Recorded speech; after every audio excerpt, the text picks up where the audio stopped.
तो यहाँ पे देखिएगा 2 नंबर स्टेप है, यानी कि प्रतीकात्मक एवं उपसमुच्चय निर्माण रूप, यानी कि सिंबॉलिक और सेट बिल्डर फॉर्म। यहाँ पे इस फॉर्म में तो यहाँ पे प्रतीकात्मक एवं उपसमुच्चय निर्माण रूप में हम लोग पढ़ेंगे। इसमें है, इस रूप में सदस्यों के बारे में एक साधारण गुण जो प्रत्येक सदस्य द्वारा संतुष्ट होता है। क्या होता है वो, यानी कि इस रूप में सदस्यों के बारे में एक साधारण गुण जो प्रत्येक सदस्य द्वारा संतुष्ट होता है बताकर सदस्यों को क्या किया जाता है, व्यक्त किया जाता है।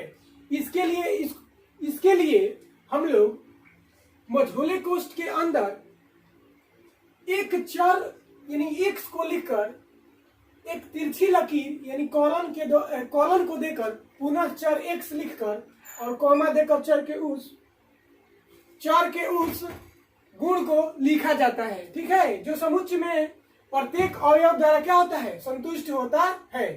एक में यदि a 5 से छोटी प्राकृतिक संख्याओं का समुच्चय है तो इसे सेट बिल्डर फॉर्म में लिखने के लिए हम लोग क्या करेंगे, इस प्रकार लिखेंगे। यानी ए नंबर में हमने लिखा है यहाँ पे मझोला कोष्ठ x सच दैट x, इसको क्या पढ़ेंगे, x सच दैट x, यानी 5 से छोटी प्राकृतिक संख्याओं का समुच्चय है। आप मझोला कोष्ठ बंद कर देंगे। इसको इस तरह भी लिख सकते हैं, यानी इसे ऐसे पढ़ेंगे x सच दैट x, इसे x सच दैट x पढ़ा जाता है। उसके बाद b में हमने लिखा है, यदि b बराबर a e i o u हो तो इसे समुच्चय यानी सेट बिल्डर फॉर्म में लिखने के लिए हम लोग क्या लिखेंगे, यानी कि यहाँ पे लिखेंगे b बराबर मझोला कोष्ठ x सच दैट x अंग्रेजी वर्णमाला का एक स्वर है और इसे मझोले कोष्ठ में बंद कर देंगे। x सच दैट x, इसे x सच दैट x पढ़ा जाता है, यहाँ पे लिख दिए हम। उसके बाद आता है परिमित समुच्चय यानी फाइनाइट सेट।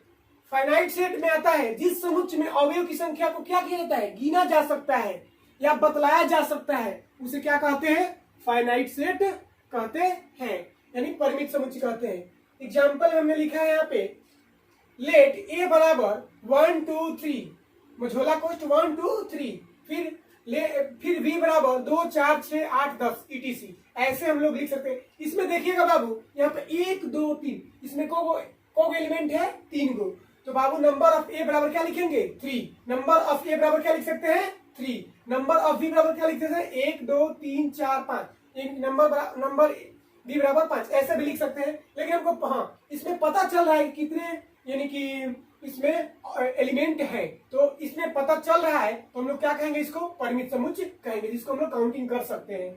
उसके बाद आता है बाबू अपरिमित समुच्चय, इनफाइनाइट सेट। तो बाबू इनफाइनाइट सेट में होता है जिस समुच्चय में अवयव की जो संख्या होती है परिमित नहीं होती है। परिमित नहीं होने का मतलब क्या होता है बाबू, इसमें संख्याओं को हम काउंटिंग नहीं कर सकते हैं। तो काउंटिंग नहीं कर सकते हैं तो बाबू इसको क्या बोलेंगे हम, अपरिमित समुच्चय।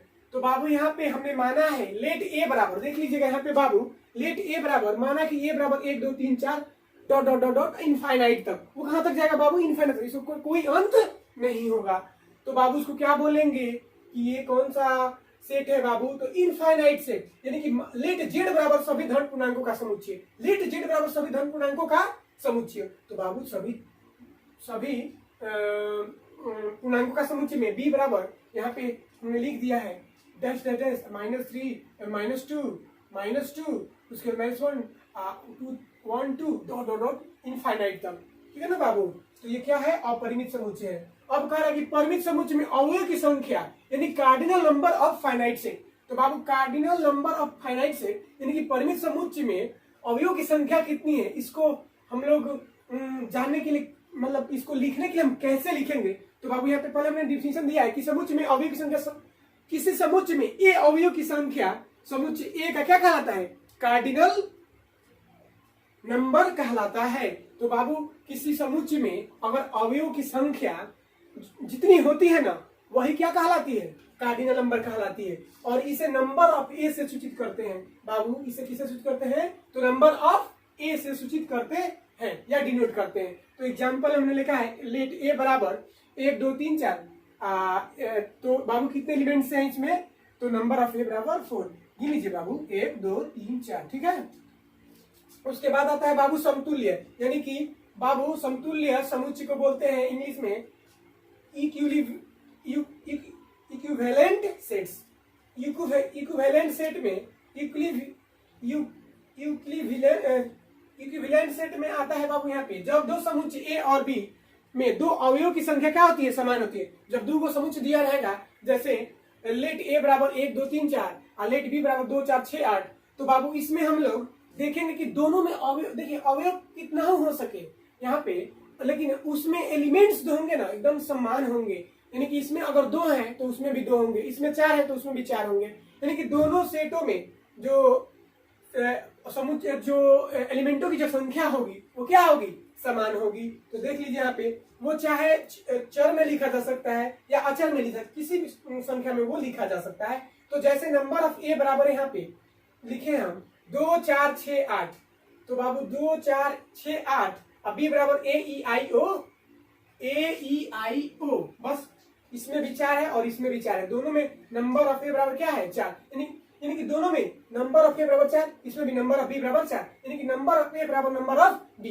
तो इसे इस प्रकार लिखा जाएगा, यानी कि ए यहाँ पे लिखेंगे नंबर ऑफ ए समतुल्य, ये समतुल्य का चिन्ह है बी, यानी कि समतुल्य का चिन्ह, इसका मतलब होता है समतुल्य होता है। ठीक है ना बाबू, यहाँ पे समतुल्य होता है, दिखाई नहीं दे रहा होगा, यहाँ से हम हटा लेते हैं। तो इसका मतलब क्या होता है, समतुल्य समुच्चय। ठीक है ना बाबू, इक्विवेलेंट सेट, ठीक है ना। तो यहाँ पे संकेत में लिखा है ये जो डबल एरो ऐसे रहता है ना बाबू, ऐसे जब डबल एरो रहता है ना, तो इसका मतलब क्या होता है बाबू, इंप्लाइज। और ऐसे अगर ऐसे रहे ना बाबू, दोनों तरफ से ये रहे, तो उसको क्या बोलते हैं, इंप्लाइज बाई या दैट इंप्लाइज। ठीक है ना बाबू। तो यहाँ पे हमने लिख दिया है, तो बाबू इसको आप आराम से उतार लीजिए, और अगर समझ में नहीं आए तो आप हमको बताइएगा या कमेंट्स में बोल दीजिएगा कि हमको ये समझ नहीं आ रहा, फिर हम दोबारा इसको समझा देंगे। ठीक है। तो बाबू किसी को कोई प्रॉब्लम हो वो पूछ सकता है, ठीक है ना। आप उतार लीजिए इसको।